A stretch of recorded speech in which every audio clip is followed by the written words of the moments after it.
This week in digital photography, we'll be taking a look at lenses part 2. Wide-angle lenses, normal lenses, telephoto lenses, super telephotos, and specialty lenses.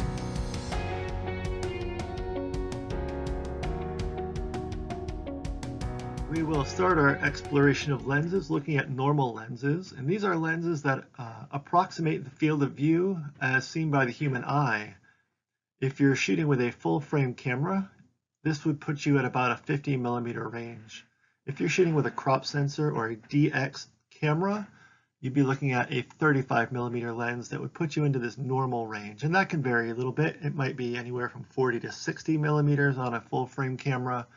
But it's roughly giving you the same field of view as you would see with your human eye. This is a pretty decent lens for your general purpose photography. One of the nice things about this lens is that it's fairly small and fairly lightweight. They are generally relatively fast, meaning that they open up pretty wide at f1.8 is fairly common. You can get a 50 millimeter lens as fast as a 1.2 aperture, although that will be considerably more expensive. But the 50 millimeter lens is kind of considered like the first prime lens or non-zoom lens that a photographer would be interested in purchasing. When we look at wide angle lenses, this is pretty much any lens that gives you a wider field of view than the normal lens. So this is going to be any lens with a focal length that is less than 50 millimeters with a full frame camera, or 35 millimeters and a crop sensor DX camera body. Wide angle lenses will provide you with a wider or broader angle of view. They're really designed for images where you need to see the broad range of the landscape. This could mean landscape photography, such as this image on the shores of Honeoye Lake, or it could be simply an environmental portrait of a chef at a restaurant and you want to see the kitchen in the background, and you want to see the location where that portrait is being made. If the background is important, wide-angle lenses will be able to provide that for you. We also will find ourselves using wide-angle lenses when we're in a situation that we just can't get far enough away from the subject to provide the field of view that we'd really like. And so we end up shooting with a wider lens. That might be like, for example, if you were shooting in your college dorm room and wanted to see the entire wall as opposed to just a few feet of the wall, you might choose to use a wide-angle lens. Wide-angle lenses, however, are prone to a form of distortion known as barrel distortion. Barrel distortion is basically a such situation where lines will tend to bow away from the center axis, so it looks like it's bulging outwards. So if you were to take an extreme example of this, you might see an image here where the lines in the center are relatively straight, but the lines at the top or the bottom or the far left or the far right will be bowed outwards. This is fairly common in wide-angle lenses. It's important to remember that with any lens, the objects that are closest to the camera will appear larger. That tends to be most pronounced when you're looking at a wide-angle lens, just because of the proportion of distance. Say in this particular portrait, the nose might be 12 inches away from the camera, the ears might be 18 inches away, and therefore, relatively speaking, the nose is much closer. And so it tends to make the nose look quite large when we shoot with an extreme wide-angle lens like you're seeing here.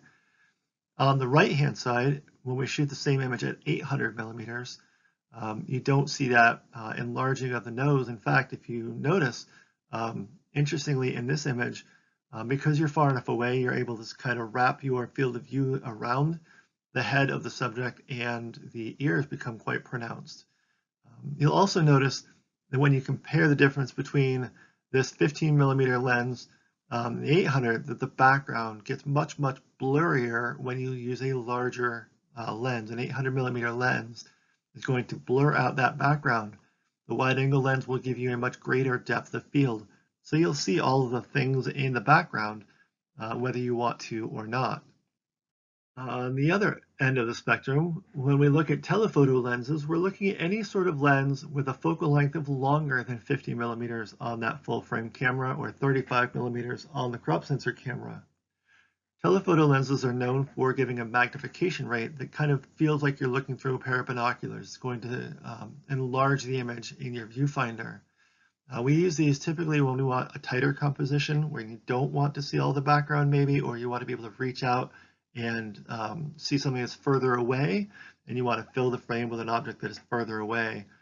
Oftentimes we'll use a telephoto lens when we just simply can't get close enough to your subject. Maybe you're photographing at the zoo, and you've got an animal that you want to photograph, but there's a wall between you and that animal, and you can't get any closer than 50 feet or whatever, and you want to be able to get a tighter crop of that image, you'll reach out with a telephoto lens to get that image.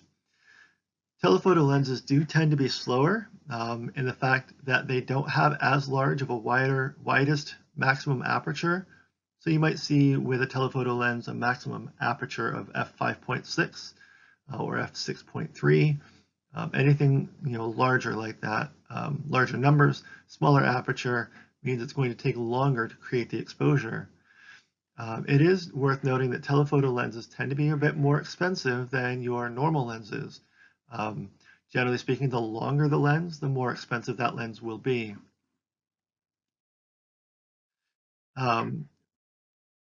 Telephoto lenses are known for compressing the background, and this image does a nice job of demonstrating that. When we photographed this young lady here, and obviously this was not my image, this was apparently photographed by Alicia Clifford, but when we position ourselves as a photographer so that the model remains the same size in the image, in the 24mm image, I'm standing much closer to the subject, and the angle of view from the camera to her feet versus to her eyes, looking at her feet, you're looking downward significantly, and so it gives you a different perspective. But most importantly, I want you to notice what it does to the background. If you notice here, the background is very small. You see this building back there, but it's not very prominent in the image. Really put your focus strictly on the model, some on the water, but it really does not show the background very much. As we zoom in, even to a normal lens at 50mm, that image of the background becomes much more prominent. And as we get larger focal lengths, you will notice that by the time we get to 135mm in focal length, that this building in the background is quite large and playing a significant role in the image. This is in effect known as telephoto compression, where it feels like we're squishing the background right up close to the foreground, minimizes the impact of the water, but maximizes the impact of the background. So we talked earlier about how the telephoto lens gives you that shallower depth of field.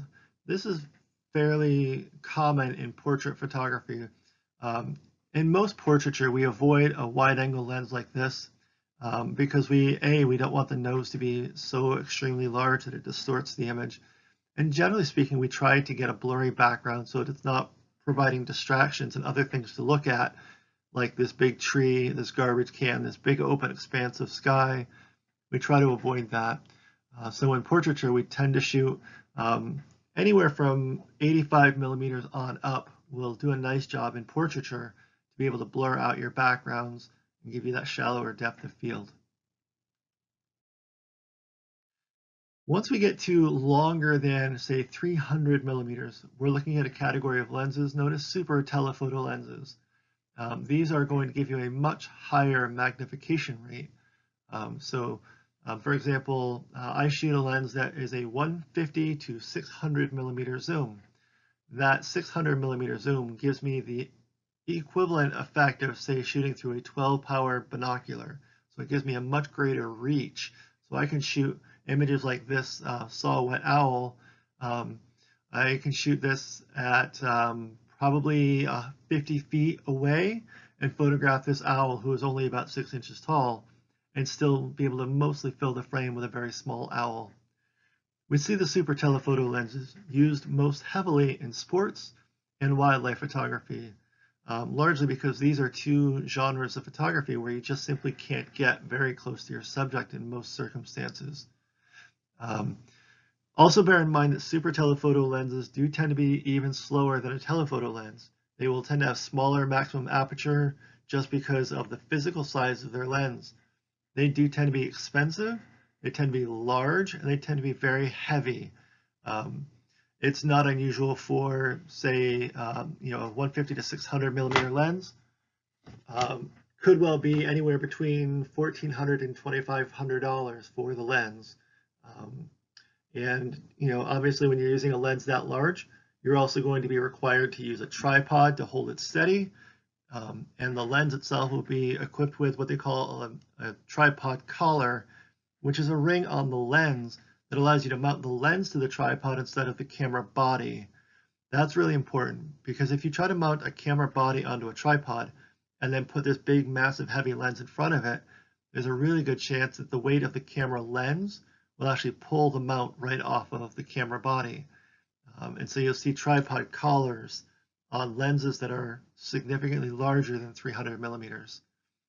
And although it's not nearly as common as the barrel distortion that we see in wide-angle lenses, when you're shooting with super telephoto lenses, there is a chance for pincushion distortion.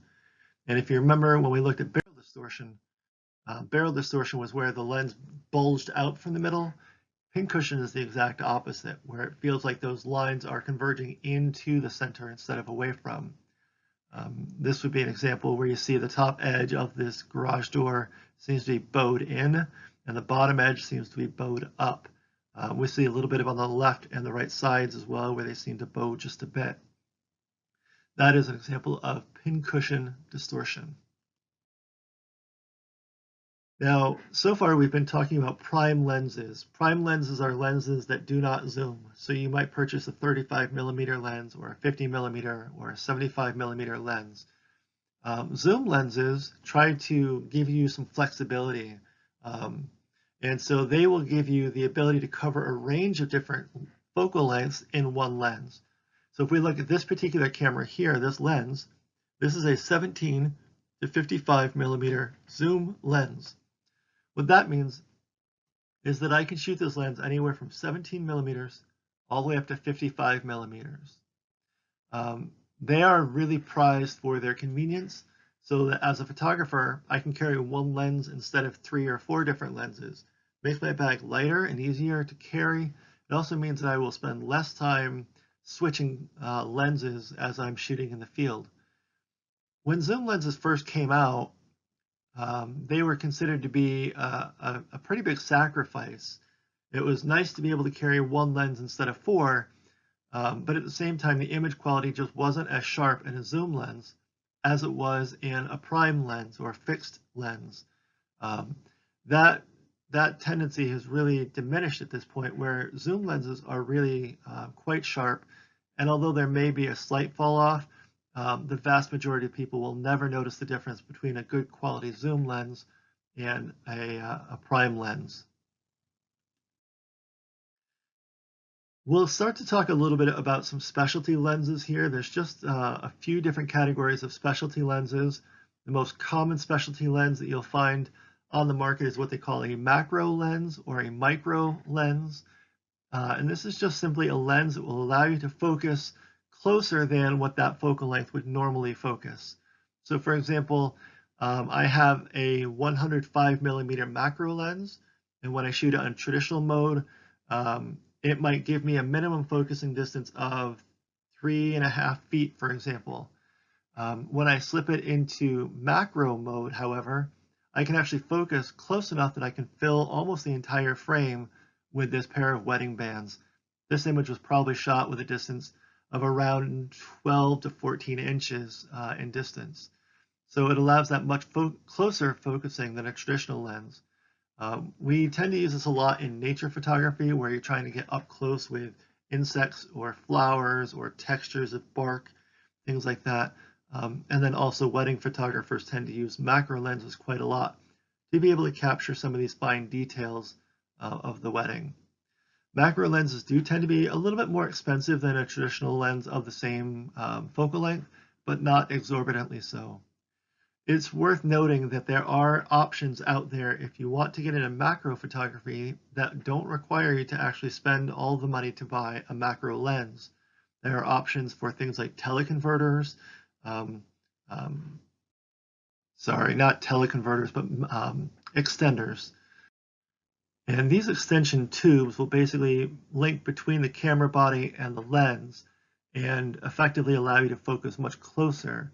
There are also things like diopters, which are basically a small piece of magnifying glass that screws into the front element of the lens, and it literally acts like a magnifying glass to be able to focus a bit closer.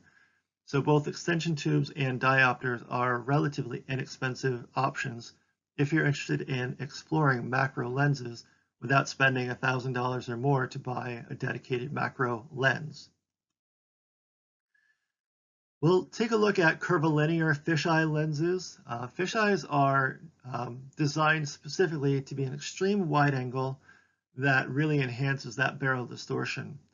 These curvilinear fisheye lenses give you this round field of view and gives you the black corners around the perimeter. There's also a version of the fisheye lens known as a rectilinear fisheye lens, which will yield you the same kind of rectangular image that we're used to seeing, which really gives you that wide field of view, but eliminates or virtually eliminates that barrel distortion. But both of these fisheye lenses are basically going to be your ultra wide angle lenses. So they'll be anywhere from 8 to 15 or 16 millimeters in focal length. The last type of specialty lens that we want to look at today is what is referred to as a tilt shift lens. And tilt shift lenses, as you can see here in this illustration, actually have a joint right in the middle of the lens that allows you to tip the front element of the lens independent of the film plane inside the camera. This is really important when we look at an example of what is known as parallax error or parallax distortion. If we are outside photographing a tall building like this, we tend to tip the camera up, and as a result of tipping the camera up or down, you'll see that these building lines, especially the farther you go out towards the edges, they tend to lean a little bit. What the tilt shift lens does is it allows you to keep the sensor plane at the same angle as the environmental plane or the building plane, and then only moving the lens up. By tilting the lens, you're actually going to capture the image through the lens. It will kind of shift it inside the camera so that it displays correctly on the film plane or the sensor plane inside the camera. What it will end up doing for you is actually correcting that parallax distortion error, so that these lines, instead of being kind of tipped in a little bit, actually become quite straight, like this, where you see these lines are now parallel as they would be to your human eye. Tilt shift lenses are not inexpensive lenses, and they are very much a specialty lens. This lens is a 17 millimeter fisheye lens, tilt shift fisheye lens for $2,150. And if you're not shooting if you're not shooting architecture photography, you're probably not going to have a need for a lens of this type. But if you end up getting into a field of, say, marketing for an architecture firm, they're going to want their images to show vertical lines. So real estate, architecture, pretty much anytime you're photographing buildings, you might want to consider a tilt shift lens. Fortunately, a lot of our image editing programs like Photoshop and such do allow you to be able to correct for some of these distortion errors, like parallax distortion. Tilt shift lenses are not nearly as necessary now as they once were, but they are definitely a professional tool to do the job. So coming up next week, we've got a lot to go through. We will begin to take a look at the basics of exposure. Last week we looked at shutter speed, aperture, and ISO, and how they impact your final exposure. We're going to get into things next week like metering modes, histograms, how to evaluate your exposure in the camera and how to make it look the way that you want. And then we'll also get into the basics of photographic composition and some color theory. So we've got a lot to get to, and I look forward to seeing you all here next week.